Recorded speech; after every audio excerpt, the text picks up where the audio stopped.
respected comrades and friends, in a truly fair, free and peaceful world, democracy takes many forms of expression, not only one. I believe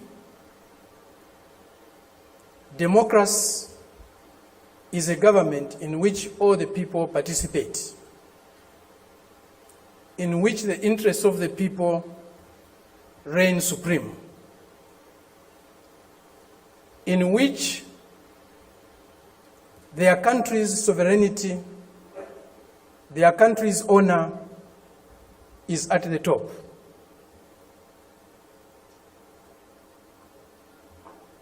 It seems that this month is a month of democracy discourse in the world. At the end of this month, there will be a conference in Lusaka, or a summit in Lusaka, Zambia, my country, led by the United States. They have come to Southern Africa to teach us democracy. A country that was opposed to our liberation, a country that supported colonial regimes, the apartheid regime in South Africa, the white racist minority regime in Zimbabwe, now Rhodesia, now Zimbabwe, the Portuguese colonial governments in Mozambique, in Angola, in Guinea-Bissau, and Cape Verde, today is coming to Africa to teach us about democracy. A country that has toppled so many governments in Africa, that has led so many coups in Africa and other parts of the world, a country that has killed so many of our leaders in Africa and other parts of the world, the killers of Patrice Lumumba, those who toppled Kwame Nkrumah, those who killed Nasser, those who killed Muammar Gaddafi, today are coming to teach us about democracy. A country that has been built on brutal force, on enslavement of other human beings, on the humiliation of Africans, the exploitation of Africans, the plunder of Africa, today is coming to teach us about democracy.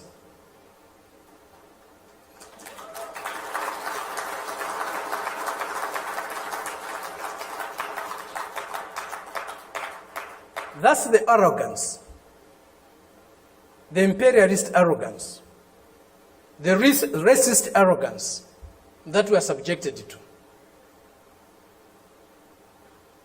We cannot have democracy where there is hegemony of the strongest, mightiest imperialist power. We cannot have democracy where a country's resources, a country's decisions are dictated to by another country. A country that is dominated by another country cannot be democratic. A country that lacks sovereignty cannot be democratic. A people that cannot decide for themselves cannot be democratic. A colony, a neo-colony cannot be democratic. That's why today, even at the United Nations, membership is on the basis of sovereignty. Only sovereign nations can be members of the United Nations, because only sovereign nations can decide for themselves. A colony cannot be a member of the United Nations. It's not by accident. It's not a mistake.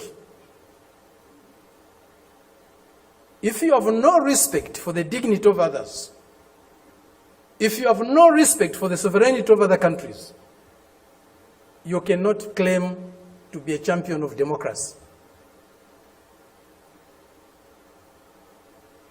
Today, they cannot accept the fact that China has caught up with them.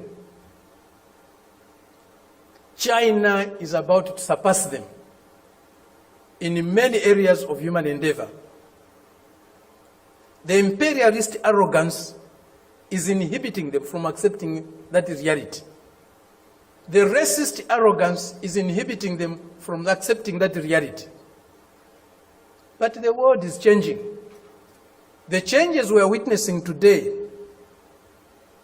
as President Xi said in Moscow recently, or the other day, they have never been seen in 100 years.